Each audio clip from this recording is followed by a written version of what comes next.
Hello, everybody, and welcome back to my continuation of my book reading of The Time Machine. Chapter 9, Underground. It may seem odd to you, but it was 2 days before I could find out more about the Morlocks. I felt a strange fear of those pale bodies. They were just the same color as the things once seen in jars in a museum, and they were horribly cold when you touched them. I knew I could only get to the time machine by going underground, but I couldn't do it. I was so alone, and even the idea of climbing down into the darkness of the well frightened me. The next night I did not sleep well. Probably my health had suffered a little. I was confused and unhappy. Once or twice, I had a feeling of great fear for which I could see no definite reason. I remember walking noisily into the great hall where the little people were sleeping that night. Rena was among them, and feeling more comfortable in their company. I realized that the moon was in its last quarter and the nights were growing darker, and that there might be more appearances of those unpleasant creatures from below. And on both these days, I had the restless feeling of someone who is trying to escape a duty.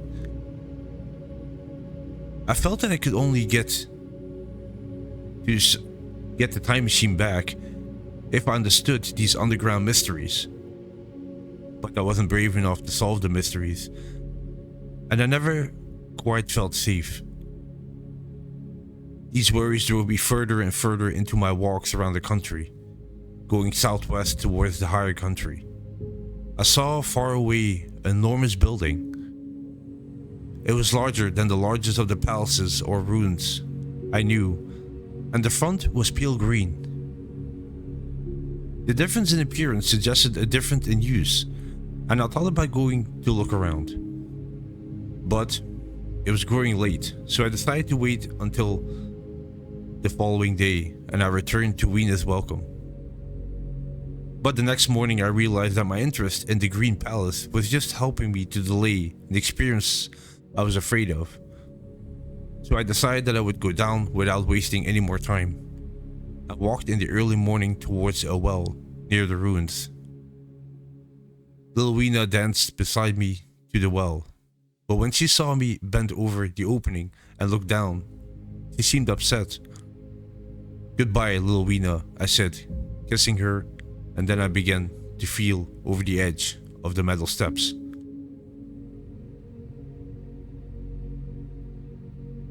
At first she watched me with surprise, then she gave me a most heartbreaking cry, and running to me, began to pull me at me with her little hands. I think her fear made me braver. I shook her off, and in another moment I was inside the well.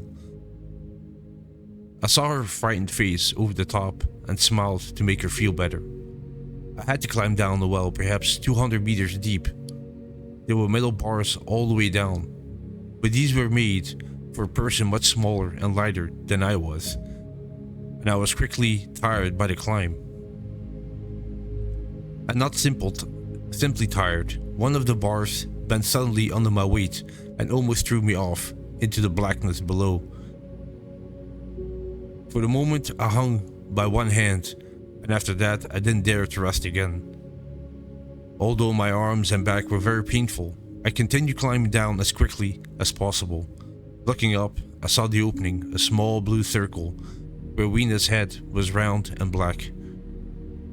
The noise of a machine grew louder. Everything except that little circle above was very dark, and when I looked up again, she had disappeared. I was in great discomfort and thought of going up again, but I continued to climb down. At last, with great happiness, I saw, half a meter to the right of me, a thin opening in the wall. Pulling myself in, I found it was the start of a narrow tunnel in which I could lie down and rest. It was not too soon. I lay there, I don't know how long, until I felt a soft hand touching my face. Quickly getting to my feet in the darkness, I pulled out my matches. I struck one and saw 3 white figures moving quickly back, away from the light. Their eyes, unusually large from living in darkness, were like those deep water fish and reflected the light in the same way. I had no doubt they could see me, and they didn't seem to have any fear of me, only of the light. The thought of running away was still in my mind, but I told myself that the job had to be done. As I felt my way along the tunnel, the noise of machinery grew louder. Soon, I came to a large open space, and striking another match, saw that I had entered an enormous underground room. It stretched into total darkness beyond my light. Great shapes like large machines rose out of the darkness and made strange shadows in which I could see the shapes of Morlocks hiding. The air wasn't very fresh, and there was a faint smell of fresh blood. Some way down the central path was a little white table covered with food. The Morlocks, at least, were meat eaters. Even at the time, I remember wondering what large animal still lives to produce the red piece of meat that I saw. Then the match burned down to my fingers and fell, a moving red spot in the darkness. I have thought since then how very badly prepared I was for such an experience. When I had started building the time machine, I've had the stupid idea that the people of the future would certainly be far ahead of us in all their inventions. I had come without weapons, without medicine, without tobacco, even without enough matches. I didn't even think of bringing a camera, so I couldn't take a picture of that underworld to examine later. I stood there with only the weapons that nature had given me: hands, feet, and teeth, and the 4 matches that I had left. I was afraid to push my way in among all these machineries in the dark, and then I discovered that I had almost finished my matches. I had never thought that there was any need to save them. I had wasted almost half of the box surprising the Eloy. Now I had 4 left, and while I stood in the dark, a hand touched mine, and cold fingers began feeling my face.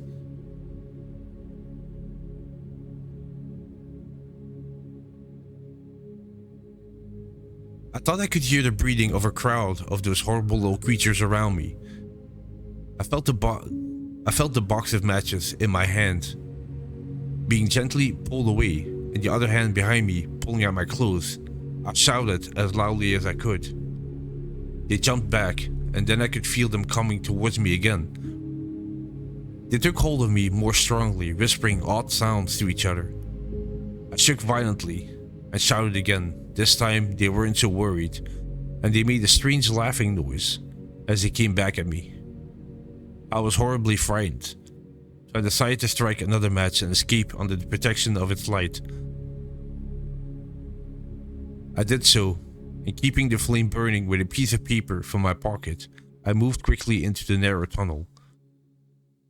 But I had just entered this when my light was blown out, and in the blackness I could hear the Morlocks hurrying after me.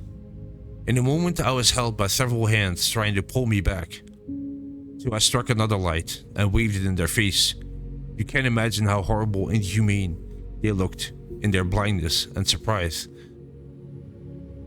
But I didn't stay. I moved back again. And when my second match went out, I struck my third. I had almost burned down when I reached the opening into the well. I lay down on the edge and felt for metal bars. As I did so, my feet were held from behind, and I was violently pulled backwards. I lit my last match, and it went out.